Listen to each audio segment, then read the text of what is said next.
ਵਾਹਿਗੁਰੂ ਵਾਹਿਗੁਰੂ ਵਾਹਿਗੁਰੂ ਵਾਹਿਗੁਰੂ ਵਾਹਿਗੁਰੂ ਵਾਹਿਗੁਰੂ ਵਾਹਿਗੁਰੂ ਵਾਹਿਗੁਰੂ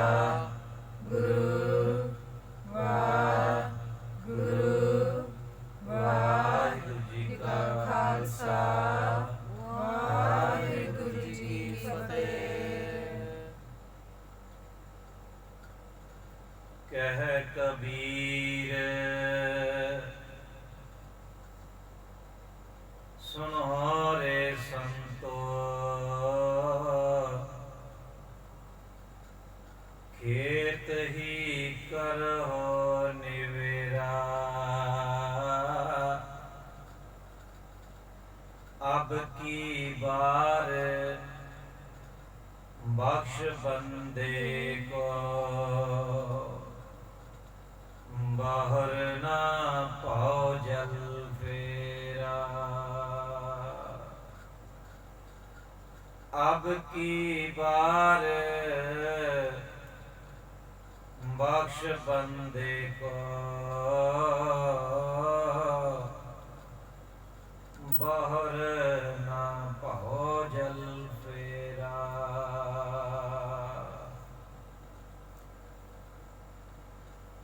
जिन चाखिया से साध जानन,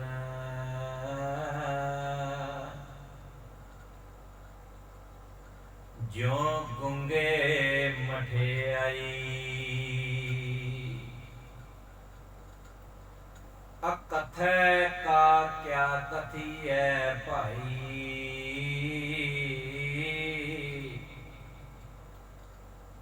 चलो सदा रजाई। अकथै का कथिए भाई,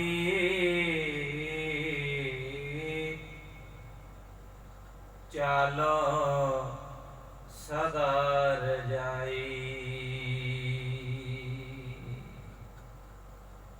वाहिगुरू जी का खालसा वाहिगुरू जी की फतेह। धन धन साहिब श्री गुरु नानक देव जी वालों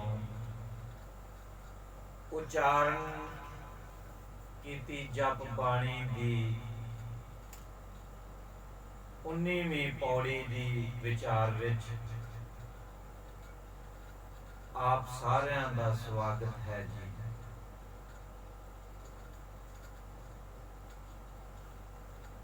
सब तो पहला मैं आप सारी संगत तो खिमा दा जाचक हाँ, क्योंकि दास दियां कुछ निजी रुझेवियां कारण और दास जी सेहत दे कारण अज आपां काफ़ी अरसे बाद जपजी साहिब जी दी इस पौड़ी दी विचार लई इकट्ठे होए हैं। जप बाणी दियां आपां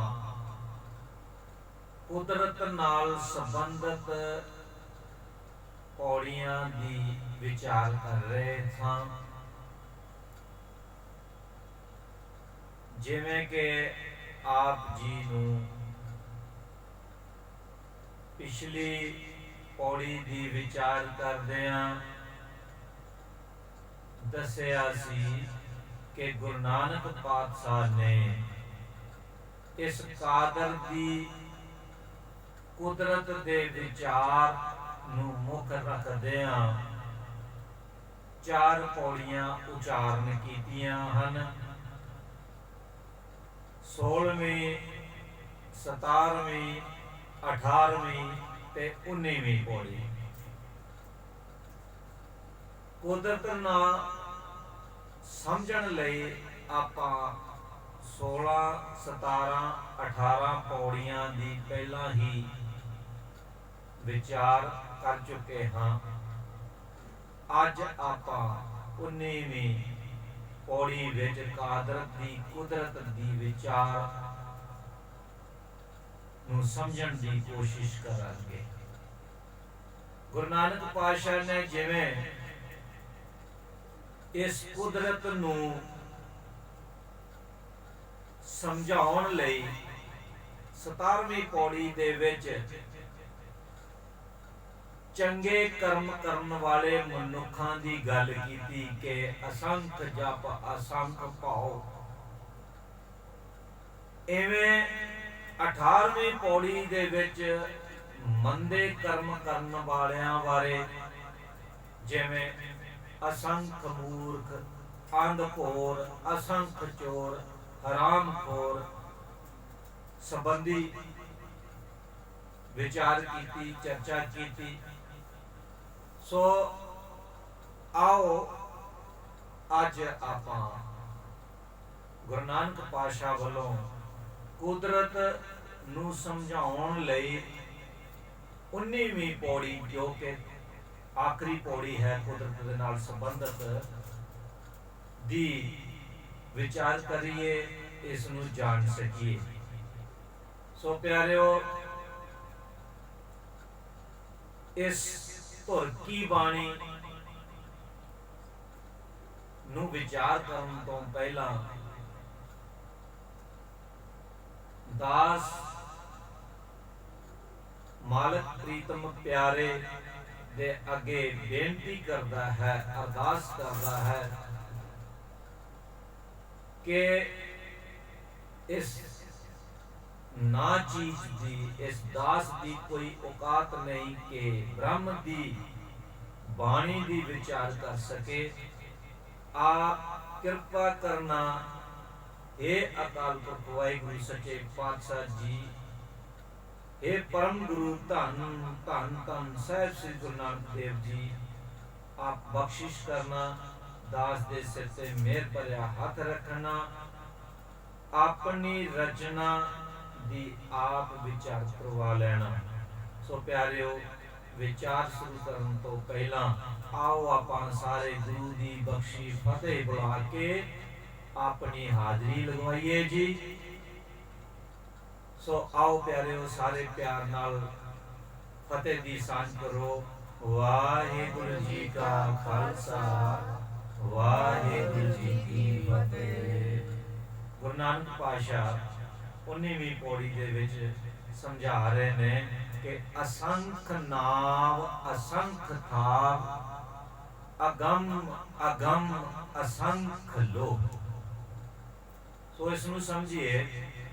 ਕਹਿ ਰਹੇ ਨੇ ਅਸੰਖ, ਅਸੰਖ ਤੋਂ ਭਾਵ ਜਿਹੜੀ ਸੰਖਿਆ ਤੋਂ ਰਹਿਤ ਕੋਈ ਚੀਜ਼, ਸੰਖਿਆ ਤੋਂ ਭਾਵ ਜਿਹੜੀ ਗਣਨਾ ਦੇ ਵਿੱਚ ਆ ਜਾਵੇ, ਅਸੰਖ ਤੋਂ ਭਾਵ ਜਿਹੜੀ ਗਣਨ ਦੇ ਵਿੱਚ, ਜਿਹੜੀ ਕਾਊਂਟਿੰਗ ਦੇ ਵਿੱਚ ਨਹੀਂ ਆਉਂਦੀ, ਅਣਗਿਣਤ ਜਿਹਨੂੰ ਕਹਿ ਦਿੰਦੇ ਆਪਾਂ।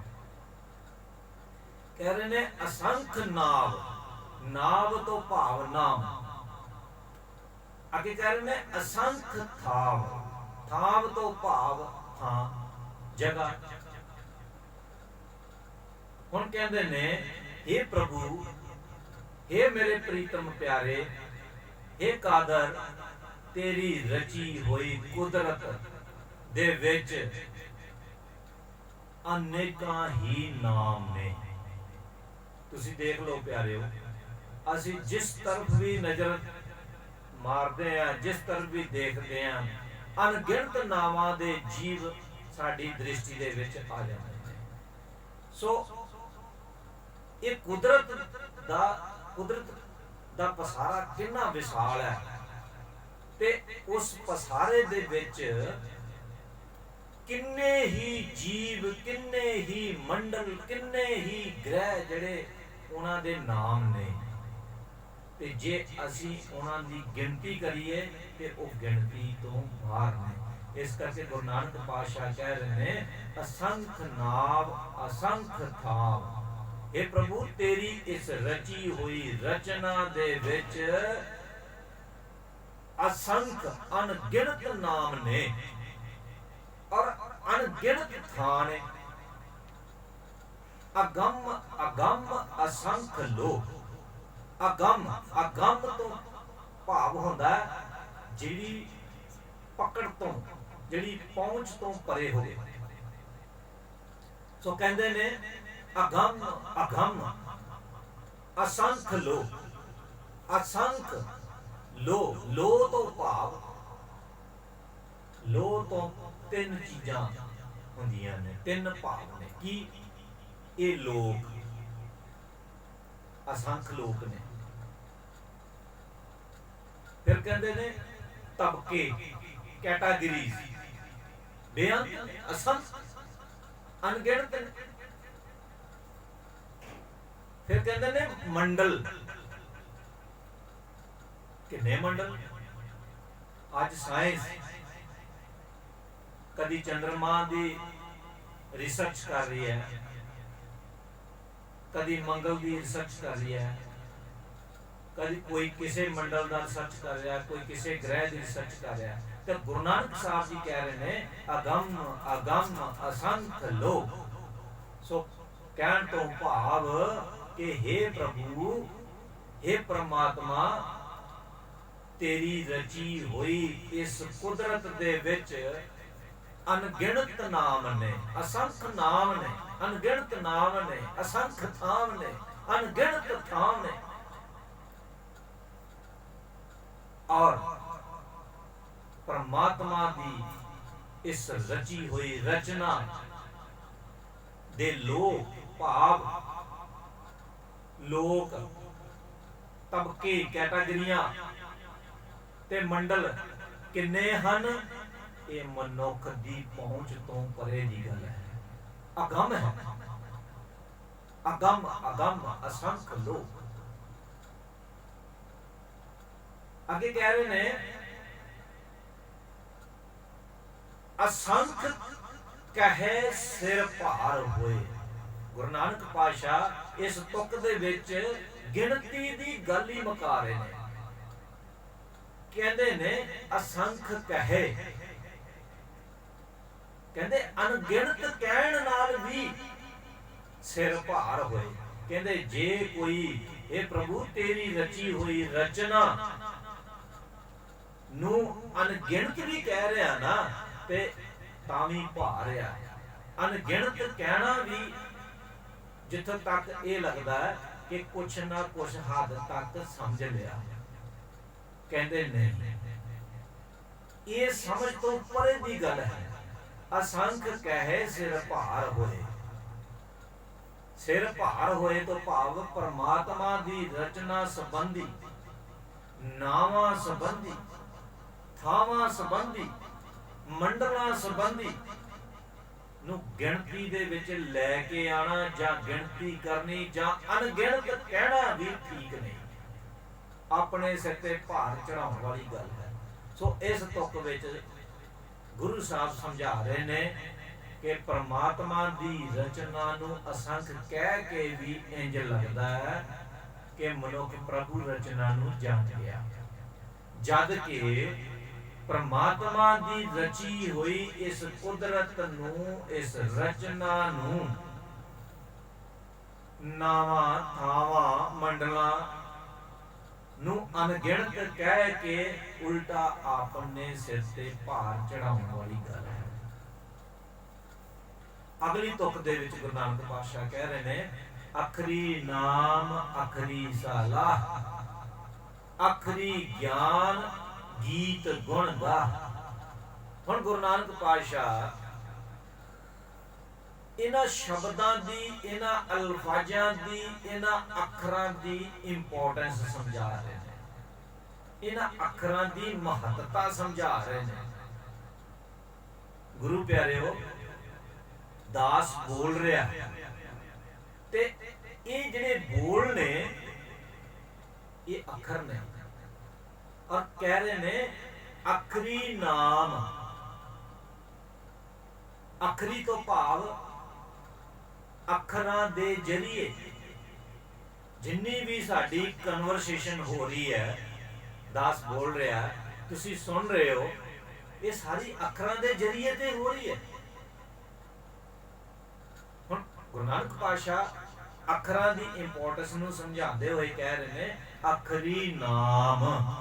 ਨਾਮ ਤੋਂ ਭਾਵ ਪਰਮਾਤਮਾ ਦਾ ਨਾਮ। ਕਹਿੰਦੇ ਆਖਰੀ ਸਲਾਹ। ਸਲਾਹ ਤੋਂ ਭਾਵ ਸਿਰਫ ਸਲਾਹ। ਕਹਿੰਦੇ ਆਖਰੀ ਨਾਮ, ਆਖਰੀ ਸਲਾਹ, ਆਖਰੀ ਗਿਆਨ ਗੀਤ ਗੁਣ ਗਾ। ਹੁਣ ਕਹਿੰਦੇ ਗਿਆਨ। ਗਿਆਨ ਤੋਂ ਭਾਵ ਜਾਣਕਾਰੀ ਹੋਣੀ, ਗਿਆਨ ਹੋ ਜਾਣਾ, ਕਿਸੇ ਸੰਬੰਧ ਦੇ ਵਿੱਚ ਜਾਣਕਾਰੀ ਹੋਣੀ। ਗੀਤ ਗੁਣ ਗਾ, ਸਮਝਣ ਵਾਲੀ ਗੱਲ ਹੈ, ਇਹ ਅਲਫਾਜ਼ਾਂ ਨੂੰ ਸਮਝਣ ਦੀ ਲੋੜ ਹੈ। ਗੀਤ ਗੁਣ ਗਾ। ਹੁਣ ਗੀਤ ਤੋਂ ਭਾਵ ਹੁੰਦਾ ਕਿ ਐਸੇ ਬੋਲ ਜਿਸ ਨੂੰ ਕਿਸੇ ਰਿਦਮ ਦੇ ਵਿੱਚ ਪਰੋਇਆ ਜਾ ਸਕੇ, ਜਿਸ ਨੂੰ ਕਿਸੇ ਤਾਲ ਦੇ ਵਿੱਚ ਬਿਠਾਇਆ ਜਾ ਸਕੇ, ਉਸ ਨੂੰ ਗੀਤ ਕਹਿੰਦੇ। ਕਹਿੰਦੇ ਆਖਰੀ ਗਿਆਨ ਗੀਤ ਗੁਣ ਗਾ। ਗੀਤ ਗੁਣ ਗਾ ਤੋਂ ਭਾਵ ਗੁਣਾਂ ਨੂੰ ਗਾਉਣਾ। ਕਿਹਦੇ ਗੁਣਾਂ ਨੂੰ ਗਾਉਣਾ? ਪਰਮਾਤਮਾ ਦੇ ਨਾਮ ਨੂੰ, ਉਸ ਦੀ ਸਿਫਤ ਸਲਾਹ ਨੂੰ, ਉਸ ਦੀ ਸਿਫਤ ਸਲਾਹ ਨੂੰ। ਸੋ ਗੁਰੂ ਨਾਨਕ ਪਾਤਸ਼ਾਹ ਅੱਖਰਾਂ ਦੀ ਇੰਪੋਰਟੈਂਸ ਨੂੰ ਸਮਝਾਉਂਦੇ ਹੋਏ ਗੁਰੂ ਪਿਆਰਿਓ ਆਪਾਂ ਨੂੰ ਸਮਝਾ ਰਹੇ ਨੇ ਕਿ ਜੇਕਰ ਪਰਮਾਤਮਾ ਨੂੰ, ਜੇਕਰ ਪ੍ਰਭੂ ਨੂੰ ਯਾਦ ਜਾਂ ਉਸ ਦਾ ਨਾਮ ਲੈਣਾ ਹੋਵੇ ਤਾਂ ਕੇਵਲ ਤੇ ਕੇਵਲ ਅੱਖਰਾਂ ਦੇ ਜ਼ਰੀਏ ਹੀ ਲਿਆ ਜਾ ਸਕਦਾ ਹੈ। ਗੁਰੂ ਪਿਆਰਿਓ, ਦਾਸ ਬੋਲ ਰਿਹਾ ਤੇ ਦਾਸ ਆਪਣੇ ਭਾਵਾਂ ਨੂੰ ਅੱਖਰਾਂ ਦੇ ਵਿੱਚ ਕਨਵਰਟ ਕਰਕੇ ਐਕਸਪ੍ਰੈਸ ਕਰ ਰਿਹਾ, ਔਰ ਤੁਸੀਂ ਸੁਣ ਰਹੇ ਹੋ ਤੇ ਤੁਸੀਂ ਇਹਨਾਂ ਅੱਖਰਾਂ ਨੂੰ ਹੀ ਸੁਣ ਰਹੇ ਹੋ। ਹੁਣ ਇਸ ਕਨਵਰਸੇਸ਼ਨ ਦੇ ਮਾਧਿਅਮ ਕੌਣ ਬਣਿਆ?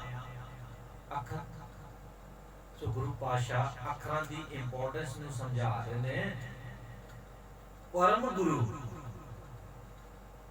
ਇਸ ਤੁਕ ਦੇ ਵਿੱਚ ਅੱਖਰਾਂ ਦੀ ਮਹੱਤਤਾ ਨੂੰ ਸਮਝਾਉਂਦੇ ਹੋਏ ਕਹਿ ਰਹੇ ਨੇ ਕਿ ਜੇਕਰ ਪ੍ਰਭੂ ਨੂੰ ਯਾਦ ਜਾਂ ਉਸ ਦਾ ਨਾਮ ਲੈਣਾ ਹੈ ਤਾਂ ਅੱਖਰਾਂ ਦੇ ਰਾਹੀਂ ਹੀ ਲਿਆ ਜਾ ਸਕਦਾ ਹੈ, ਅਤੇ ਉਸ ਦੀ ਜੇਕਰ ਸਿਫਤ ਸਲਾਹ ਭਾਵ ਪ੍ਰਭੂ ਦੇ ਗੁਣਾਂ ਦੀ ਚਰਚਾ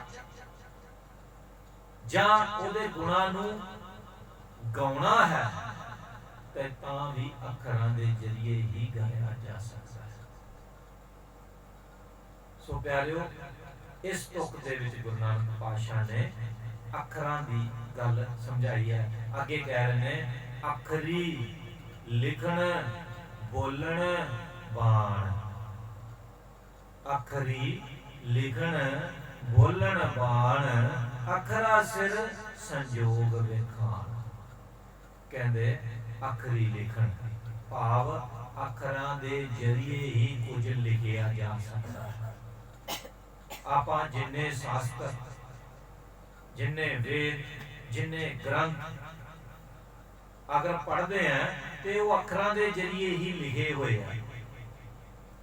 ਅੱਖਰਾਂ ਦੀ ਇੰਪੋਰਟੈਂਸ ਚੱਲ ਰਹੀ ਹੈ। ਕਹਿੰਦੇ ਆਖਰੀ ਲਿਖਣ ਬੋਲਣ ਬਾਣ, ਆਪਣੇ ਭਾਵ ਨੂੰ ਅੱਖਰਾਂ ਵਿੱਚ ਪਰੋ ਕੇ ਕੁਝ ਕਿਹਾ ਜਾ ਸਕਦਾ ਹੈ। ਬੋਲਣ ਬਾਣ, ਅੱਖਰਾ ਸਿਰ ਸੰਜੋਗ ਵਖਾਣ। ਇਹ ਹੁਣ ਇਸ ਤੁਕ ਨੂੰ परमात्मा दे नाल जोड़ के गुरु नानक पातशाह ने समझाया। कह रहे ने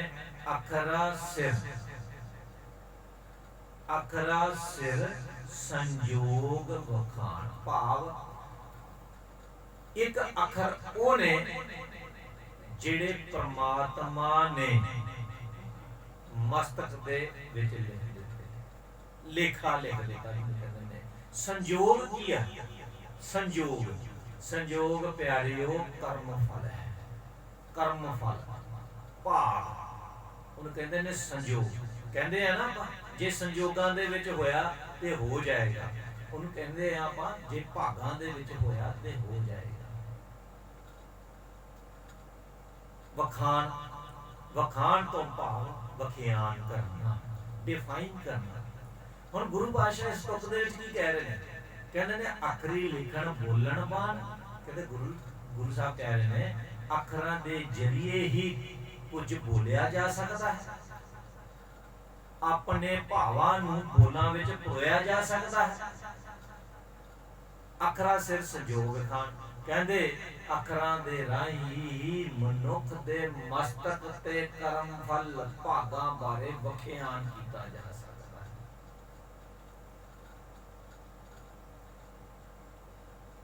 लेखां नूं भी अखरां दे माध्यम दे जरिए वखियान कीता जा सकता है।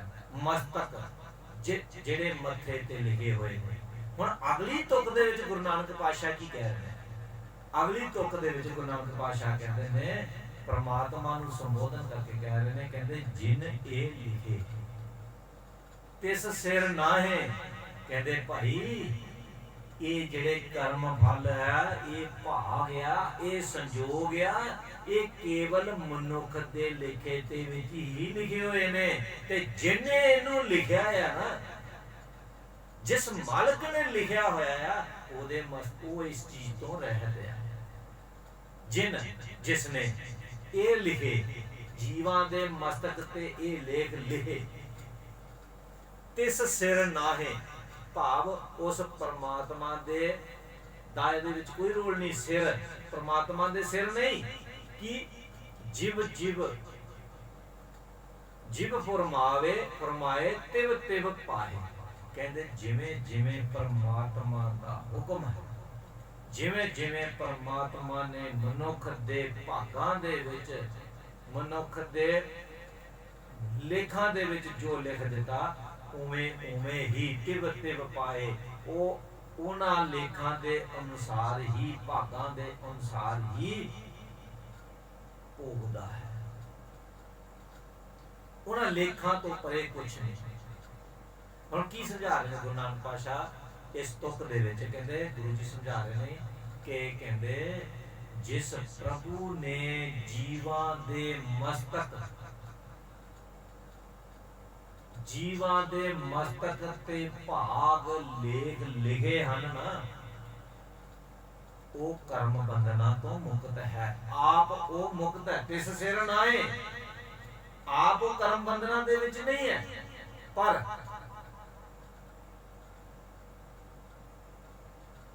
मनुख अपने भागां नूं उंज ही भोगदा है जिवें जिवें प्रभु ने जीव दे लेख लिखे ने, जिवें जिवें ओदा हुक्म है। क्योंकि परमात्मा ने कर्म बंधन दे आधार ते, कर्मां दे आधार ते हरेक जीव दे मस्तक ते भाग लिख दिते, और वो अपने भागां अनुसार, अपने लेखां अनुसार अपना जीवन बतीत करता है। सो इसे करके प्यारिओ, आपां जदों भी चर्चा करते हैं ते दास हमेशा एक बेनती करता है कि आपां सारियां नूं, इंक्लूडेड मी, विचे ही मैं, आपां सारियां नूं अपने फर्जां अते कर्मां प्रति होश च रहना चाहिए। क्योंकि जो कर्म असीं अज करांगे, ਇਹਦੇ ਮੁਤਾਬਕ ही अगला प्लेटफॉर्म ਤੁਹਾਡੇ ਲਈ तय होना। सो कर्मा प्रति, फर्जा प्रति सुचेत रहना है। जेकर मैं मेरा रोल, मेरी भूमिका, मेरा फर्ज किते पुत्र दा ते उत्थे मैनू पुत्र वाले कर्म जिहड़े आ करने पैणगे। जे किते मेरा फर्ज भरा दा ते मैनू भरा वाले फर्ज ईमानदारी दे नाल करने पैणगे। जे किते मैं किसी दा पति दी भूमिका निभा रहा ते उत्थे मैनू पति दे फर्ज निभाने पैणगे। ये सारे कर्मां दे विच कन्वर्ट हुंदे ने। अपने वल्लों कीते हुए कर्म काम, अपने वल्लों निभाए हुए फर्ज दे उपर ही आने वाला भविख इस जीव का बनता है, जिसनू आपां लेख कह रहे हैं, जिसनू आपां भाल कह रहे हैं। फिर अगे गुरु नानक पातशाह कह रहे हैं, जेता कीता तेता नाम, विण नावै नाही को ठाओ। जेता कीता कहंदे, हे प्रभु जिन्ना तू अपनी इस कुदरत दा पसारा कीता होया, जेता कीता जिन्ना भी तेरा पसारा है, प्रभु दी रचना दा जिन्ना भी पसारा है, तेता नाओ जिन्ना वड्डा तेरा पसारा है, इन्ने ही वड्डा इन्ना ही तेरा नाम है। भाव इस कुदरत दे विच हरेक कैटागरी दा वखरा वखरा नाम है, उन्ने ही नाम ने बेअंत अनगिनत अनगिनत भी कहना जड़ा सिर ते पार चढ़दा है।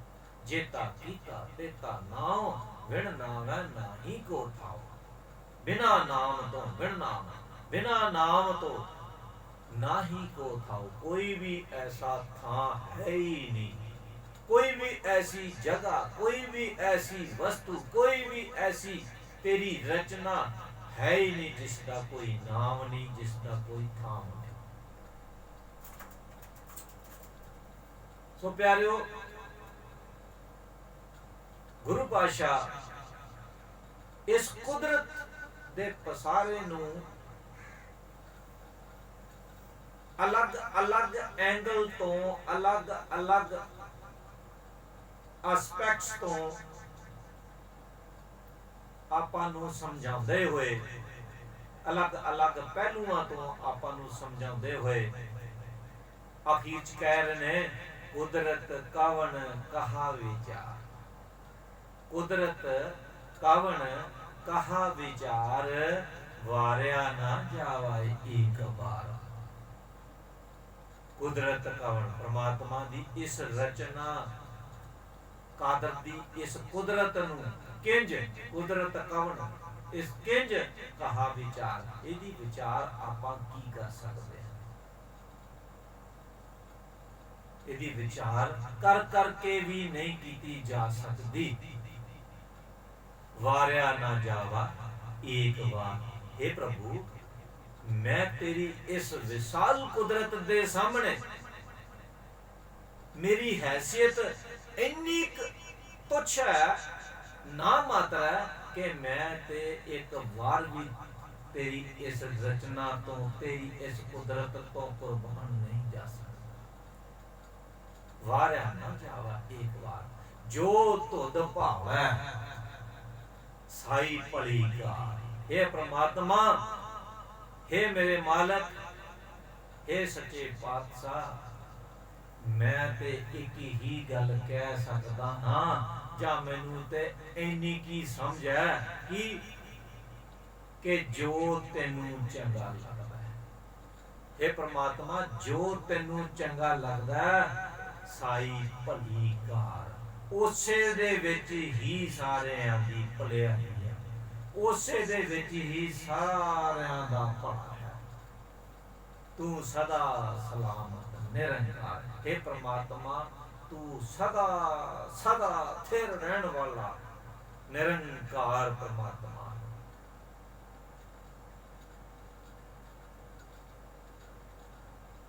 सो प्यारियो, कुदरत दी रचना